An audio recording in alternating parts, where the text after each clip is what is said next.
What's going on, Junkie Nation? Gorgeous George and Goes always catch up with the big stars in our sport. And this one's a fun one. He's a good friend of ours. We've known him for a long time, him and his brother. And in fact, I'm going to start with a story from about 15 years ago. Goes and I are leaving one of the casinos here. We had called the fights for an amateur organization, walking back to our car, and all of a sudden, two brothers pull up in a highly tinted car. It's got some nice wheels, everything, and then I hear a voice, "Yo, fool," or something like that. And of course, it's Chidi. And you guys will hear Chidi's voice right now, man. That was one of the scariest times I was ever in Vegas. I was like, "Oh man, what's about to happen now?" I'll never forget that one, Chidi. You remember that one? We almost robbed you. Yeah. Tires screeched on your toes, bro. It was at the South Point, in the South Point garage. It was fun, man. It was scary. I remember that. Shit, I haven't been there in a minute, man. Goes and I look like Shaggy and Scooby when they see a ghost, man. That's funny. Because the car was coming up, it was bumping some music. Luckily, it wasn't really more menacing than that. So it wasn't like I don't think they were going for it, but it was just, it creeped up really, really slow. And it definitely got our attention.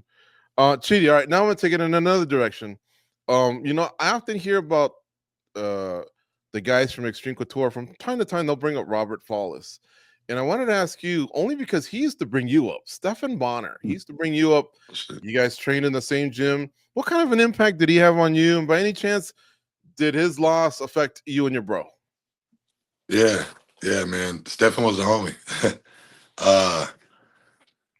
I think I moved out to Vegas maybe like 2011 or so, and Stephan was at One Kicks training with us and Sergio's too. So we sparred a lot, put in a lot of work together. I helped him for a lot of his camps. Stephan was a homie, man. It sucks to see how everything turned out. His loss was definitely eye-opening. Everything about how his life turned out was extremely eye-opening. You guys were the same size too, so I'm sure you got a lot of rounds in. And we weren't really the same size, but yeah, definitely got a lot of rounds. You're a big cat, though. I mean, I'm just saying, I look big, man. I think I'm just deceiving, bro.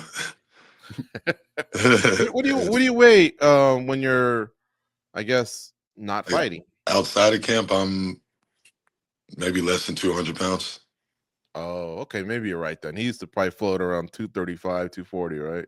That one was a big boy.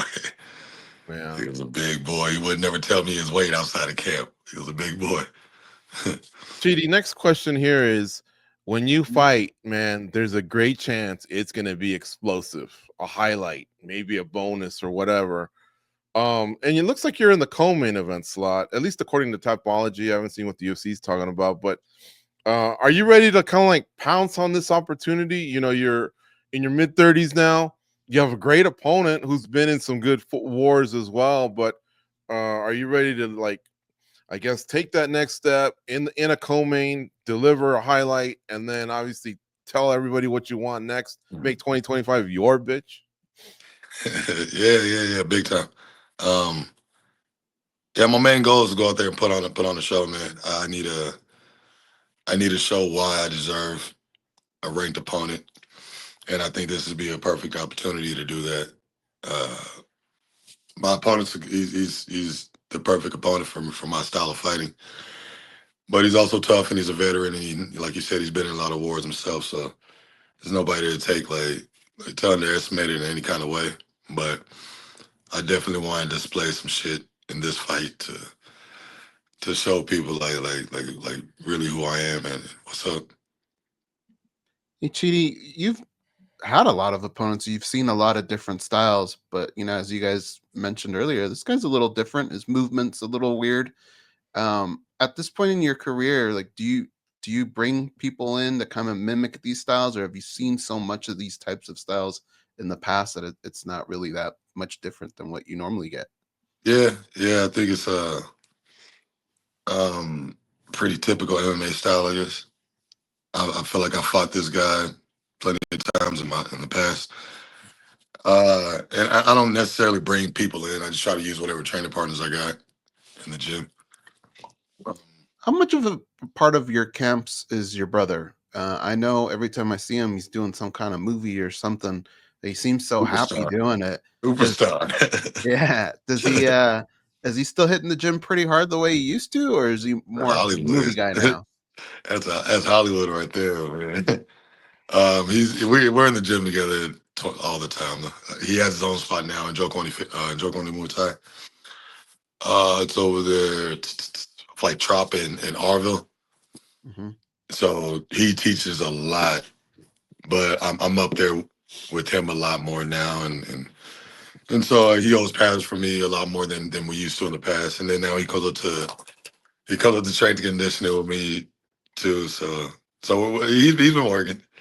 He's been working. He couldn't take a short notice fight or nothing, but Mm-hmm. maybe if he lined something up, the right opponent, somebody his age, he can get down still.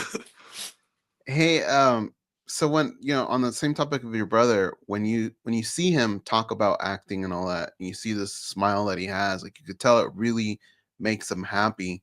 What about outside of fighting for you? What makes you happy? Is there anything that comes even close to fighting for you? I don't know. I haven't really figured that out yet. I mean, I guess I got shit that I like. Skateboarding's always been a passion of mine, but I haven't done that in years. It's getting hurt and all. I'm just rather stay away from it. But for me, man, every time after my fights, I'm just thinking about food, really. So maybe I'll become a foodie or something. Get into that shit. Just start taste testing shit. Get my weight up a bit. You feel me? There you go, like Keith Lee route, right? Like I Keith couldn't Lee believe around. That's good. you live in Vegas, you go into a restaurant and his mug's up there on the wall. You're like, oh my god. Right. As long as I Uh, don't got to like do the reviews and yeah. talking and all that shit, I'll be all right. What about the fact that you're a local guy, you're a Vegas guy. We have this Performance Institute, the Apex, and all that. But you've gotten away from those cards. You've done some outside of the Apex. But when it is at the Apex, is it kind of the best case scenario for you? Because you do get to sleep in your own bed. You got all your food here, everything you need. But at the Right. same time, we do hear fighters kind of miss crowds and the travel. What's better for you? I don't really care. Whenever I travel, I don't really do much out there, anyways. I'm just so worried about the fight week and weight cuts and stuff. So I don't think that really matters to me. I like fighting in at home because I get to cut weight here. I don't have to travel. I get to sleep in my own bed. I don't see how people don't like doing that, but I get it. The crowds don't really make a difference to me. Once I get punched in the face, I don't give a shit who's watching. I'm just out there doing what I got to do. So Apex, well, fighting in Vegas in general is what I like. But I'm down for whatever. I don't hate the traveling, but I mean it's easier to do it at home where you know all your shit is. Mm-hmm. You spoke about food. What's your favorite type of food? Anything I'm not supposed to be eating during camp. You have a Anything. favorite meal after the weigh-in? Probably like pastas. That's my go-to pasta. Probably Thai food might be my favorite. That's a good one. That's top. Anything in Thai food. I'd probably go the rest of my life on just Thai food. What's the best Thai food in Vegas, in your opinion? The best place to go? Shit, I don't know, man. There's so many. I think I go to Weird Thai a lot. Mm-hmm. Where's that? In Chinatown. Oh, okay. Yeah, There's one on Rainbow and Warm Springs too, I think. Yeah, I think there's 2 locations, but I've never been to that one. I hear that's the bum one. That's not as good as the other Shit. one. Yeah, see, that's why I've never been. You don't hear about it. I don't do bum shit. You feel me? Your brother's Muay Thai gym is that near Orleans? Yeah, like right across the street. Oh, okay. For some reason, I didn't know that. Right. It's in the cut somewhere. Yeah, like Trop in Arville. It's a dope little spot. Share space with the jiu-jitsu guys. You say it again? Going back to skateboarding, what's the best trick you've ever done? A 720, or I mean, how good are your skills? 1080 dodge. I was a kid, bro. We used to skate a lot and do a lot of crazy shit. We used to jump off the highest shit we could find. You know what I mean? Do tricks off shit, down rails. I don't have a particular trick that I was great at, but we definitely got it in. All right. Your brother's in the entertainment business. Do you want to follow him there? I mean, I can see how I got you pegged as a bad guy, you know. Because the I got voice. you pegged as a bad guy, you know, like maybe hijacking trains, you Oh, and shit. some group. Is that because I'm black? It's your voice, it's your look, Yeah. it's your fighting Hijacking skills. trains. You know what I'm saying? Like, we're not gonna have you as an ice cream man in a story. Yeah, you're right. But no, and then your voice, man, like hand it over. You're gonna tell me someone's not gonna reach for their wallet? I'd probably grab my wife's wallet, my wallet, and go, here, I want no problem.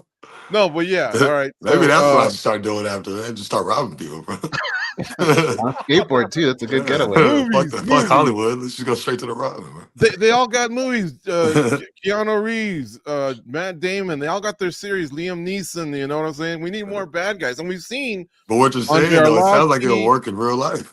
Cowboy Cerrone, a few other guys have been in there dabbling in some movies. I think they were in Equalizers. Jay Haran. Yeah. Right. You know what I'm saying? Right. Does that interest you? And your brother's got a foot in. Right. I'm not big on camera stuff. You know, I don't really care for that. I like fighting, and so like all the interviews and stuff like that, I do what I have to do. But I'm not big on like being center of attention and all that. So I don't know, maybe. But Are you a big lot of on people want me money? to read like children's books and documentaries and shit like that. So maybe that might be my lane. But Okay, you're not big about the camera, but you're big about the dough, right? see, yeah, that's what it is. If There you the go. money's right, I'll do a lot of shit. I'm trying to get you paid and get you paid and Y'all give me a couple of dollars, man. Fuck it, I'll be in the movie. Give me some a big wallet. checks. Give me Yeah. a wallet. And then what about even commercials? Put the voice to use. A lot of who we got here? Cool. What's that dog's name? Tello. Oh, okay, that's a nice dog. Yeah. How old? He's 7. Acts like a puppy. Boy, he acts like a baby. Jeez. You gonna leave it on ESPN Plus on Saturday so Tella can watch? Yeah. There you go. All right, tell the dog sitter to do it. They know, man. Yeah. All right. So what about voiceovers and stuff like that? Yeah, I'm with it. All right. I'm with it. You got a talent, man. You got a talent. I'm telling you. I got something. I don't know if it's talent, but I definitely got something. Do you have a limit on your voiceovers? Because when we were on Sirius XM in the mornings before the show, they would say, "Here's your script. You got to read this." I think George, didn't you get stuck doing Viagra one time or something like that? Do you ever have a read? Do you have a limit on what you would voiceover, Chidi, or money talks? The right amount of money talks like this. Yeah, fuck it. I'll do whatever, bro. I'll do whatever. Yeah. Who's gonna corner you on Saturday? Same squad. Anthony, Nick, and Sergio. Oh, okay. Shit, that's a loyal squad, man. That's like right. 2 decades deep, going back to your bro and now you. Mm-hmm. Like, that's awesome. I came here. I think I've been with them since I was 21 years old. Yeah. Damn. Mm-hmm. What about in here? I know you know how this fight ends. Are you gonna share it with us, or are you gonna at least? You got to have a couple options. Can you give us one?